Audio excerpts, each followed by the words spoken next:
नमस्कार, मी advocate Pradeep Bawaskar from Dombivli. काल आपण माझा व्हिडिओ पाहिलाच असेल की उर्मट मालक जे भाडेकरूंना कसा त्रास देतात तर त्यांच्या विरुद्ध आपण काय कायदेशीर कारवाई करू शकतो। तो व्हिडिओ सर्वांना आवडला आणि त्याच्या प्रतिक्रिया म्हणून आज मला पुन्हा कमेंट्स आलेले आहेत की साहेब हे तुम्ही भाडेकरूंच्या फेवरने व्हिडिओ बनवलात।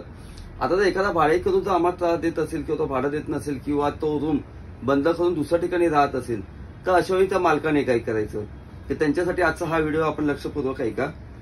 मित्रांनो, आपण सांगितलेली समस्या बरोबर आहे की हल्ली भाडेकरू भाडं देण्यास टाळाटाळ करतात, स्वतःचा एखादा मालकी हक्काचा रूम घेऊन ते दुसऱ्या ठिकाणी राहतात आणि हा रूम आपला अडकवून ठेवतात किंवा भाडं सुद्धा ते वेळेवर देत नाहीत।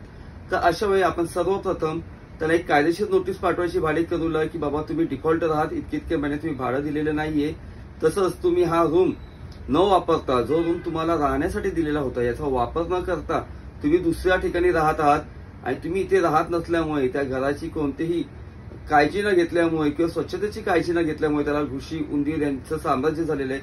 अशा प्रकारे त्यांना नोटीस पाठवून त्यांना त्यांचा कायदेशीर हक्क जो आहे भाडेकरू आणि मालक तर हे नातं तुम्हाला त्या नोटीसद्वारे संपवायचं असतं आणि त्यानंतर मुदतीमध्ये तुम्हाला दिवाणी न्यायालयामध्ये इव्हिक्शनचा दावा दाखल करावा लागतो। त्यानुसार तुम्हाला तो तुमचा रूम हा भाडेकरूंच्या ताब्यातून तुम्हाला मिळू शकेल। धन्यवाद।